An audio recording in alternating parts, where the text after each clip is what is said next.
জলের অভাব, বন্যা কিংবা দূষণ, পৃথিবীতে মানুষের জীবন নির্ভর করছে জলচক্রের ভারসাম্যের ওপরে। নমস্কার, আমি দেবী সাহা। ইকো ইন্ডিয়ার আজকের পর্বে আপনাদের সকলকে স্বাগত জানাচ্ছি। জল নিয়ে নানান প্রতিবন্ধকতা এবং তার সমাধানের কথা থাকছে আজকের পর্বে। আজকের পর্বে থাকছে প্রাকৃতিক উৎসে জলের মানোন্নয়নে অভিনব সমাধান দেখাচ্ছে জার্মানি, যা ধুঁকতে থাকা বাস্তুতন্ত্রে প্রাণ ফেরাতে পারে, এবং কম্বোডিয়ার ভাসমান গ্রামগুলিতে শিশুদের স্কুলে যাওয়ার প্রতিবন্ধকতা নিয়ে প্রতিবেদন। জলের সমস্যা যে কেবলমাত্র ঘাটতির কারণে হয় তাই কিন্তু নয়, অনেক সময় অতিরিক্ত জলও সমস্যার কারণ হয়ে দাঁড়ায়। হিমবাহ গলতে থাকায় সমুদ্রপৃষ্ঠের উচ্চতা বাড়ছে। এর অন্যতম উদাহরণ তামিলনাড়ুর তিরুচেন্দুর। শহরের উপকূল রেখা ক্রমশ সমুদ্রে বিলীন হচ্ছে, ধ্বংস হচ্ছে জীবন, জীবিকা এবং কয়েকশো বছরের ঐতিহ্য। প্রতিটি ঢেউ সৈকতের বালি নিয়ে আসে, আবার সমুদ্রে তার কিছুটা ফিরিয়ে দেয়।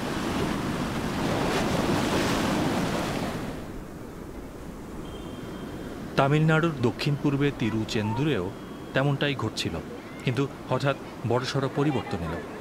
প্রতিদিন শত শত মানুষ জড়ো হন যে মন্দিরে, তার পাশে মাত্র কয়েকদিনই সৃষ্টি হলো বিশাল এক গর্ত। তা প্রায় 6 মিটার লম্বা আর 2.5 মিটার গভীর। শিবানেসান এখানেই জন্মেছেন, বড় হয়েছেন। এই ঘটনা তার কাছেও অবিশ্বাস্য। তিনি জানান সৈকতের কিছু অংশ এরই মধ্যে বন্ধ করে দেওয়া হয়েছে।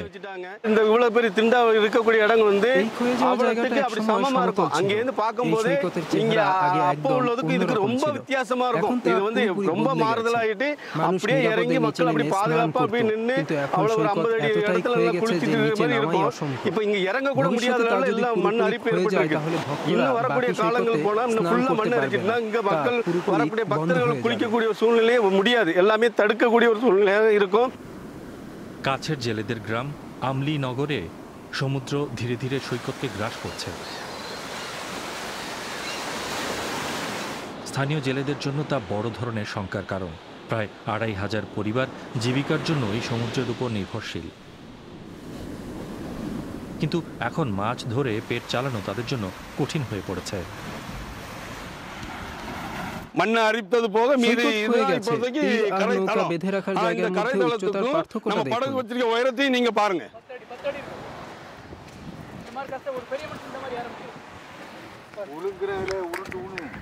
இப்போ இவ்வளவு உயரத்துல இருக்கு ஒரு படகு, ஒரு டன் இருக்கக்கூடிய படகு ஒரு சமதளமான கரையில நாம இழுத்துக்கலாம். அதே சூழ்நிலையில இவ்வளவு ஒரு 7 அடி 8 அடி 10 அடி கூட வந்துரும். நாம எந்த அளவுல கஷ்டப்பட்டாலும் அது ஒரு சிரமத்தை தான் எங்களுக்கு உள்ளாக்குதே தவிர எங்களோட நார்மலான தொழில இயல்பா எங்களால செய்ய முடியாத சூழ்நிலையில நாங்க தவிச்சுக்கிட்டு இருக்கோம்। উদাংকুটির তাপবিদ্যুৎ কেন্দ্র এবং কয়লাবাহী জাহাজের জন্য সেখানে তৈরি যেটি এই ক্ষয়ের একটি বড় কারণ হতে পারে। পরিবেশকর্মী গুন্না সিলান বলছেন, এই ধরনের নির্মাণ এখানকার উপকূলের ভূমির ক্ষয়কে আরো ত্বরান্বিত করছে। ஏற்கனவே பசுமை தீர்ப்பாயம் 2022ல ஒரு தீர்ப்பு சொல்லிருக்கு. என்ன தீர்ப்பு சொல்லிருக்குன்னா, கடலுக்குள்ள ஹார்ட் ஸ்ட்ரக்சர் எனப்படும் கடினமான கட்டுமானங்களை நீங்க கட்டக்கூடாது। ভারতের ন্যাশনাল সেন্টার ফর কোস্টাল রিসার্চের তথ্য অনুযায়ী 1990 থেকে 2022 সাল পর্যন্ত দেশের প্রায় 1/3 উপকূল ক্ষয় হয়েছে। পাথরের বাঁধ বা গ্রোইনের সাহায্যে ক্ষয়রোধের চেষ্টা চালানো হচ্ছে। এগুলো জেলেদের জলে যেতে বা ফিরতেও সাহায্য করে। কিন্তু বিজ্ঞানীরা বলছেন, ভুলভাবে তৈরি বাঁধ ক্ষয় আরও বাড়িয়ে দিতে পারে। তিরুচেন্দুর ও আশেপাশের গ্রামে ঠিক তাই ঘটেছে। সেখানে সমুদ্র স্রোতের স্বাভাবিক গতি ব্যাহত হয়েছে। ড্রিফটনা என்ன அப்படினு சொன்னா সমুদ্র স্রোত উপকূল বরাবর বালির চলাচল ঘটায়। ঢেউয়ের সঙ্গে সৈকতের দিকে কিছু বালি চলে আসে, কিছু আবার ফেরত যায়। আমরা যদি দেওয়াল তুলে এই স্বাভাবিক প্রক্রিয়ায় বাধা দিই, তবে এক পাশে বালি জমবে এবং অন্য পাশে ক্ষয় হবে। ঢেউ বালি না আনলে তখনই ক্ষয় বাড়ে। তিরুচেন্দুরে তেমনটাই ঘটছে। তামিলনাড়ু সরকার উপকূলীয় ক্ষয় নিয়ে গবেষণা চালাচ্ছে। তাদের লক্ষ্য এমন এক সমাধান খুঁজে বের করা যা সমস্যাকে আরও না বাড়িয়ে উপকূলকে রক্ষা করবে। জলবায়ু পরিবর্তনের কারণে বদলাচ্ছে বৃষ্টির ধরন। কখনো পর্যাপ্ত বৃষ্টির দেখাই মিলছে না, কখনো আবার স্বাভাবিকের চাইতে প্রবল বৃষ্টি হচ্ছে। এবং এতে করে যে শুধুমাত্র বন্যার ঝুঁকি বাড়ছে তাই কিন্তু নয়, এতে বদলে যাচ্ছে প্রকৃতি এবং আমাদের জন্য গুরুত্বপূর্ণ জলে থাকা বিভিন্ন উপাদান। জার্মানির এক প্রকৌশলী যিনি বার্লিনে থাকেন, জলের মান উন্নয়নের এক অভিনব সমাধান তিনি বের করেছেন। চলুন দেখে আসি সেটা কিভাবে কাজ করে। বার্লিনের শেফার্জে হ্রদে এই দুইজন নৌকা নিয়ে ঘুরে বেড়াচ্ছেন ব্যাপারটি এমন নয়। হার্টমুট ভাসমান ও রোমান ক্লেমসের জন্য এটি তাদের দৈনন্দিন কাজের অংশ। এই দুইজন একটি ছোট ইঞ্জিনিয়ারিং সংস্থার হয়ে হ্রদের জল পরীক্ষা করছেন।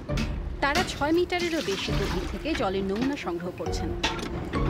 কোনো গন্ধ পাচ্ছেন? না, Absolut. Nee, gar nichts. একদম গন্ধহীন, তার মানে এটি কাজ করছে। তারা 10 বছরেরও বেশি সময় ধরে এই হ্রদের দেখভাল করছেন। জার্মানির রাজধানীর উত্তরে অবস্থিত এই হ্রদের আয়তন মাত্র 4.5 হেক্টর, কিন্তু এর থেকে 50 গুণ বড় একটি এলাকার অপরিশোধিত বৃষ্টির জল এসে এই হ্রদে পড়ে। হ্রদটি প্রথমবার পরীক্ষা করার দিনের কথা হার্টমুট ভাসমানের আজও মনে আছে। আমরা অনেক হ্রদ পরীক্ষা করেছি, কিন্তু এত খারাপ অবস্থা কখনো দেখিনি। সেই বসন্তে বরফ করার পর আমরা প্রথম নমুনা নিলাম। গভীর জলে মাছের আঁশ পেলাম। এর মানে বরফের নিচে নিশ্চয়ই প্রচুর মাছ মারা গিয়েছিল। আমরা এমন দৃশ্য আগে কখনো দেখিনি। বৃষ্টির জলের সঙ্গে পাতা ও অন্যান্য জৈব বস্তু হ্রদে এসে পড়ে।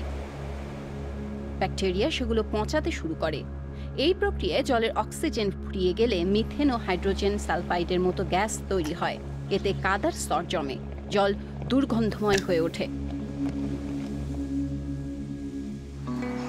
বিশ্বের অনেক শহরে এই সমস্যা রয়েছে। গত বছরই দিল্লির ঐতিহাসিক রোশনারা বাগ উদ্যানের হ্রদ থেকে কাদা সরানোর জন্য কয়েক কোটি টাকা খরচ করা হয়েছিল, কিন্তু সেখানে আবার দুর্গন্ধ ফিরে এসেছে। এটি কোনো বিচ্ছিন্ন ঘটনা নয়। বার্লিনে শেফার্জের জল পরিষ্কার করে আবার হ্রদে ছেড়ে দেওয়া হয়েছে। জলের গুণমান বাড়াতে তারা ক্যালসিয়াম নাইট্রেট ব্যবহার করেন।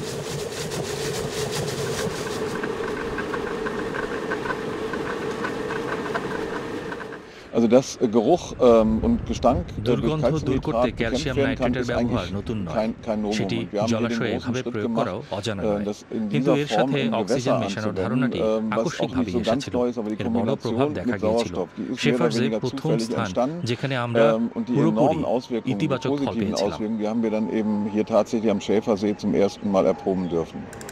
1 দশকেরও বেশি সময় ধরে ছোট সংস্থাটি অক্সিজেন পাম্প ও ক্যালসিয়াম নাইট্রেট ব্যবহার করে হ্রদের পরিচর্যা করছে। বছরে কয়েকবার হ্রদের মাঝখানে বড় প্লাস্টিকের পাত্র নিয়ে যাওয়া হয়। তারা 1 সপ্তাহ ধরে হ্রদের গভীরতম অংশে রাসায়নিক পাম্প করে। কিন্তু ক্যালসিয়াম নাইট্রেটের নেতিবাচক দিকও আছে। পশুর খামারগুলোতে ব্যাপকভাবে ব্যবহৃত এই রাসায়নিক জল দূষণের জন্য পরিচিত। তাহলে হ্রদ পুনরুদ্ধারে এটি কিভাবে সাহায্য করছে? Wir setzen bei unserem Verfahren recht geringe Konzentrationen ein, unterhalb bestehender Grenzwerte fürs Trinkwasser. Und das Nitrat wird hier von Bakterien einfach zu Luftstickstoff umgesetzt. সংস্থাটি হ্রদের সব তথ্য ডিজিটাল পদ্ধতিতে সংরক্ষণ করে। তাদের দায়িত্বে থাকা অন্যান্য হ্রদের তথ্য তারা পর্যবেক্ষণ করে। এইভাবে আরেকটি বিষয় তারা লক্ষ্য করেছে, হ্রদে ফসফরাসের মাত্রা কমছে, যা শৈবালের বৃদ্ধির জন্য পুষ্টি যোগায়।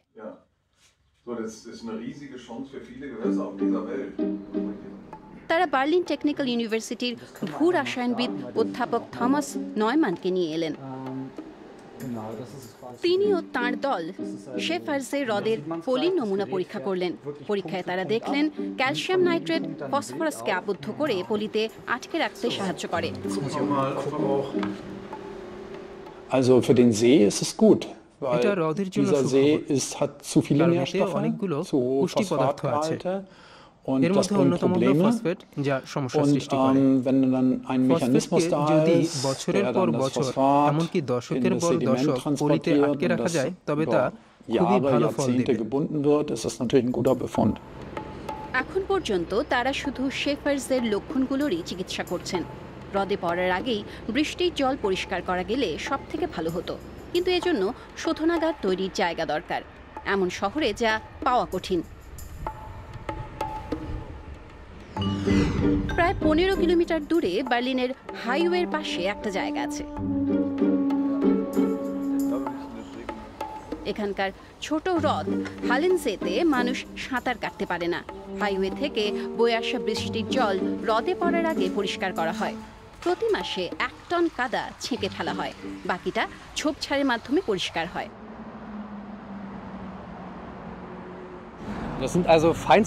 এই সূক্ষ্ম কণাগুলি এন্টারোকোচি ও ই কোলাইয়ের মতো জীবাণু বহন করে। সাঁতারের জন্য উন্নত মানের জল চাইলে এগুলো ভালো নয়। আমরা যে জল ফিরিয়ে দেই তা সাঁতারের জন্য নিরাপদ। তার কারণ আমরা জীবাণু দূর করি, ফসফরাস দূর করি, জল স্বচ্ছ হয়ে হ্রদে পড়ে।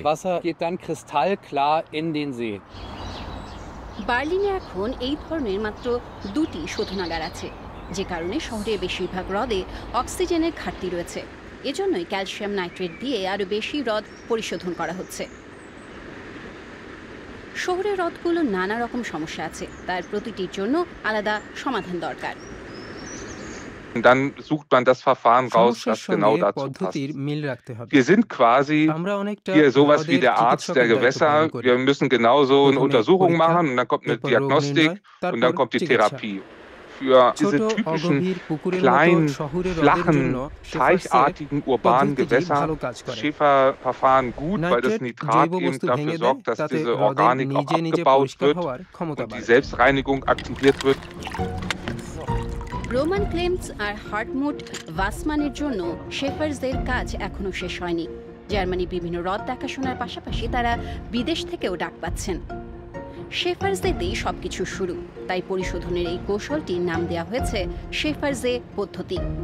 নাম যাই হোক না কেন, একসময় দুর্গন্ধময় জলাভূমি যে এখন শহরের নান্দনিক হ্রদে পরিণত হয়েছে, এতেই বাসিন্দারা খুশি।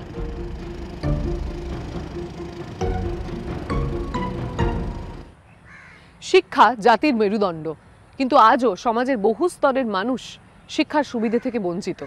এমন অনেক জনপদ আছে যেখানে জল শিক্ষা প্রাপ্তির পথে বাধা হয়ে দাঁড়ায়। যেমন কম্বোডিয়ার বহু ভাসমান গ্রামে জলবায়ু পরিবর্তনের কারণে শুধুমাত্র মানুষের জীবনযাত্রা বদলে যায়নি, বদলে গিয়েছে শিক্ষার্থীদের শিক্ষার ধরনও। অদ্ভুত আবহাওয়া, অসুখ এবং দারিদ্র্য একটা গোটা প্রজন্মের শিক্ষার অধিকারের পথে প্রতিবন্ধকতা তৈরি করেছে।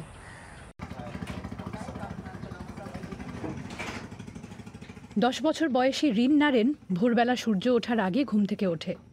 হ্রদের উপরে ভাসমান বাড়িতে মা তাকে স্কুলের জন্য তৈরি হতে সাহায্য করে। প্রতিদিনের মতো আজও নারেন স্কুলে যাওয়ার নৌকার জন্য অপেক্ষা করছে। নৌকায় করে জল পেরিয়ে তাকে স্কুলে পৌঁছাতে হবে। বড় বোন রিন নারী বারান্দায় দাঁড়িয়ে নারেনের স্কুলে যাওয়া দেখছে।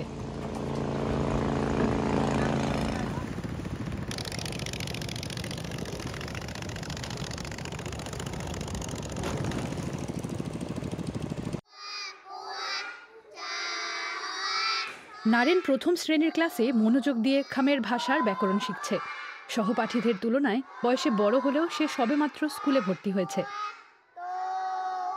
এই ভাসমান গ্রামে শিশুরা সাধারণত স্কুলে দেরিতেই ভর্তি হয়, কারণ স্কুলে দেওয়ার আগে বাবা মারা তাদের সাঁতার শেখার অপেক্ষা করেন। দেরিতে ভর্তি হওয়া ছাত্রছাত্রীদের পড়ানো কঠিন। তারা ক্লাসের সাথে তাল মেলাতে পারে না। তাই আমি তাদের প্রতি বেশি মনোযোগ দিই। পড়াশোনার জন্য তাদের বিভিন্ন প্রতিবন্ধকতার মুখোমুখি হতে হয়। প্রথমত, তাদের পরিবারে আর্থিক সংকট রয়েছে। দ্বিতীয়ত, স্কুলে আসা উপযুক্ত যানবাহনের অভাবও রয়েছে। শুধু তাই নয়, অনেক সময় বাবা মা দূরে মাছ ধরতে গেলে শিশুদেরও সঙ্গে করে নিয়ে যায়।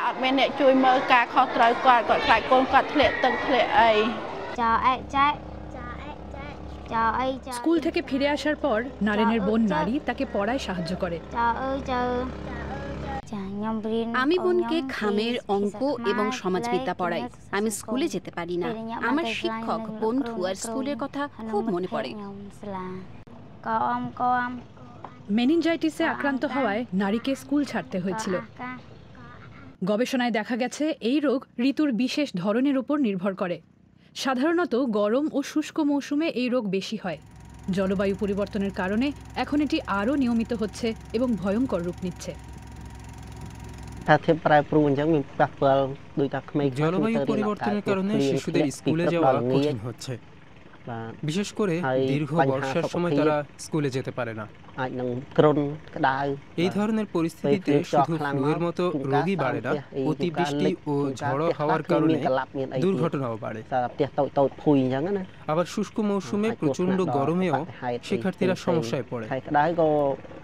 অনেক সময় ক্লাসে অজ্ঞান হওয়ার ঘটনাও ঘটে।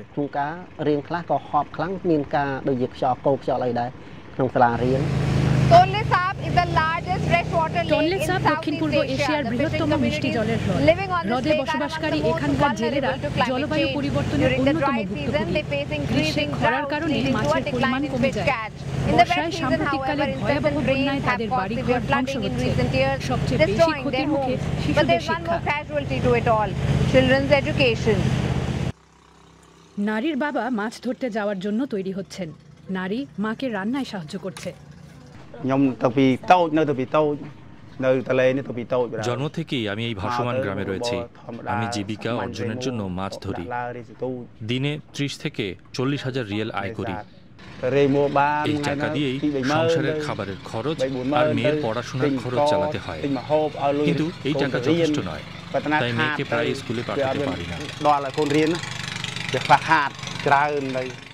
শিশুদের স্কুলে ফেরানোর ছোটখাটো কিছু উদ্যোগ নেওয়া হয়েছে।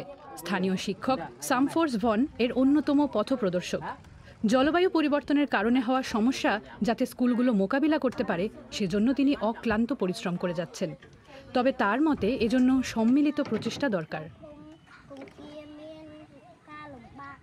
Of course, poverty among the community and parents also the key factor that face and pressure to the children themselves. And the quality and access of education, which is the service, the teacher, the infrastructure of education still limiting. So this really a big challenge that the children are facing, which is they could not overcome by themselves. It needs various collaboration and engagement and support to make sure that both healthcare, education and livelihood are interconnected and addressed and helping the children. কম্বোডিয়ার কর্তৃপক্ষের জন্য Tonle সাপের প্রত্যন্ত সম্প্রদায়গুলির কাছে পৌঁছানো কঠিন। বেসরকারি সংস্থাগুলো ব্যবহারিক সমাধান নিয়ে এগিয়ে আসছে। তারা মোটর এবং রোয়িং বোট দিচ্ছে, যা শিক্ষার্থীদের পরিবেশগত পরিবর্তনের সাথে খাপ খাইয়ে নিতে সাহায্য করে।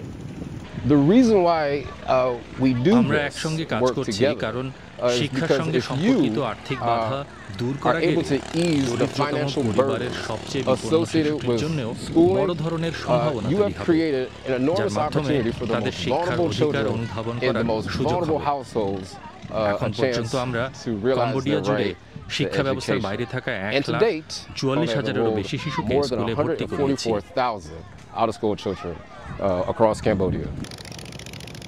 নারীর বাবা তার সন্তানদের জন্য ভালো সুযোগ নিশ্চিত করতে দৃঢ় প্রতিজ্ঞ। তিনি তাদের স্কুলে যাতায়াতের একটি আলাদা নৌকা কেনার জন্য অর্থ সঞ্চয় করছেন। নারীও আশা করে সে তাড়াতাড়ি স্কুলে ফিরতে পারবে।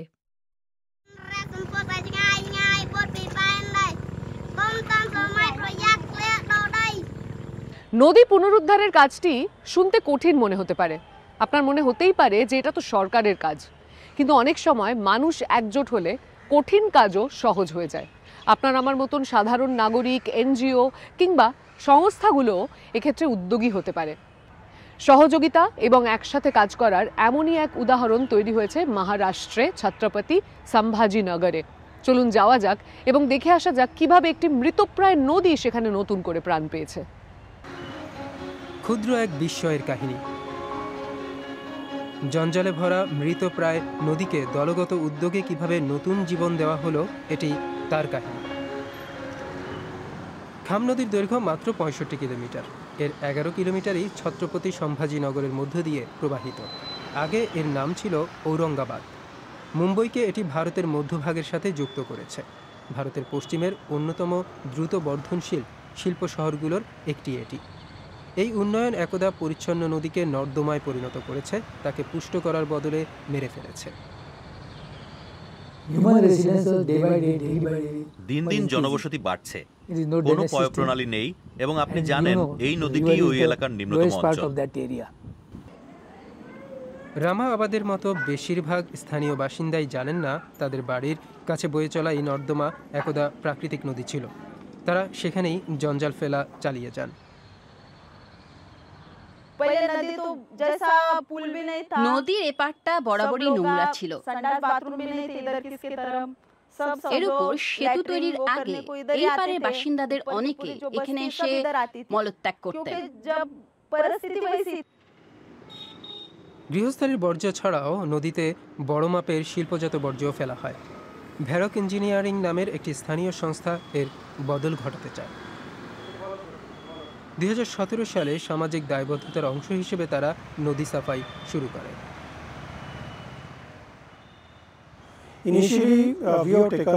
শুরুতে আমরা সেতুর দুদিক থেকে 1.5 কিলোমিটার এলাকা সাফ করা শুরু করি। শুরুতে কেবল ফেলে দেওয়া জঞ্জাল সাফ করা হয়েছিল। আমরা এই এলাকা থেকে 1000 ট্রাক জঞ্জাল সরিয়েছিলাম। 2019 সালে এই সংস্থা ইকো সত্য নামের একটি স্থানীয় অলাভজনক সংস্থার অংশীদার হয়, যাদের মূল লক্ষ্য ছিল সবুজায়ন ব্যবস্থাপনা, জলাভূমি পুনরুদ্ধার ও কঠিন বর্জ্য পরিষ্কার করা। ইকো সত্য শুরুতে ড্রোনের মাধ্যমে শহরের মধ্য দিয়ে বয়ে চলা 11.5 কিলোমিটার নদীর উপর প্রাথমিক সমীক্ষা চালায়। ইকো সত্য নদী সংলগ্ন জায়গাগুলি খুঁজে বের করে যা এখনও ক্ষতিগ্রস্ত নয়, সেগুলি দ্রুত পুনরুদ্ধার করা যায়, তাই এই সংস্থা এখান থেকেই কাজ শুরু করে। শহর সংলগ্ন নদীর তীরবর্তী অঞ্চল তারপর একটি ইকো পার্কে পরিণত হয়েছে। সেখানে নদীর তীরবর্তী মানুষজনের জন্য মুক্তাঙ্গন ও খেলার জায়গা তৈরি করা হয়েছে। আরেকটি গুরুত্বপূর্ণ পদক্ষেপ ছিল নদীকে বর্জ্যমুক্ত করা। এই সংস্থা দেখেছিল প্রায় 250টি জায়গা থেকে শহরের জঞ্জাল সরাসরি নদীতে এসে পড়ে। পাইপ সরানো ও বাড়িঘরকে ভূগর্ভস্থ পয়ঃপ্রণালীর সাথে যুক্ত করা এই কাজের অংশ ছিল।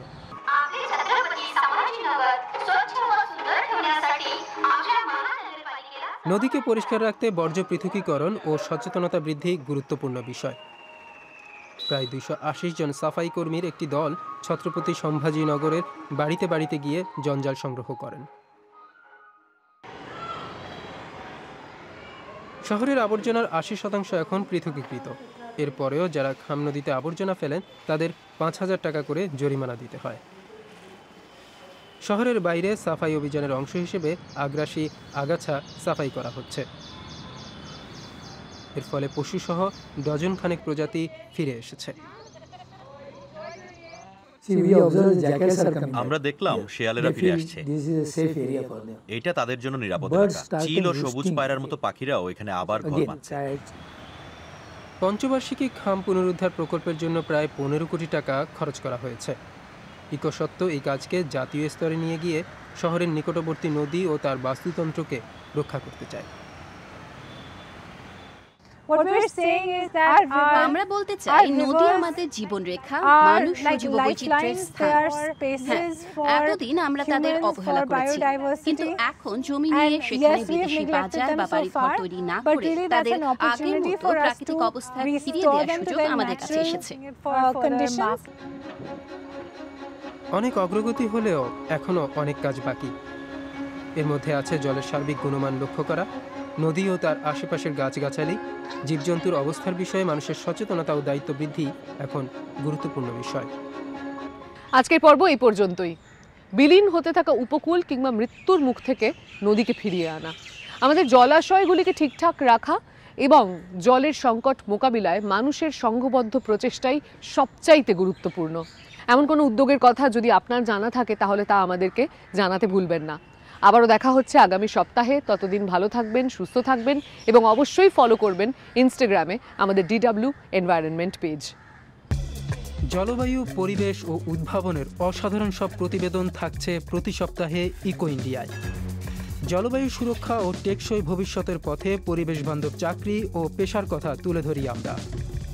খামার থেকে বারান্দা, কীটনাশক মুক্ত, পুষ্টি সমৃদ্ধ, বংশ পরম্পরায় চাষ হওয়া জলবায়ু সহিষ্ণু উদ্ভিদের সন্ধান করি আমরা। কলকাতা, দিল্লি ও চেন্নাইয়ের মতো শহরে করি সবুজ পরিবহন, নির্মল বায়ু ও পুনর্নবীকরণযোগ্য জ্বালানির খোঁজ। কিভাবে আমরা টেকসই জীবনযাপন করতে পারি, চলুন অনুসন্ধান করি একসঙ্গে। চোখ রাখুন DW বাংলার ইউটিউব চ্যানেল ও ফেসবুক পাতায় এবং প্রতি সপ্তাহে কলকাতা টিভির পর্দায়।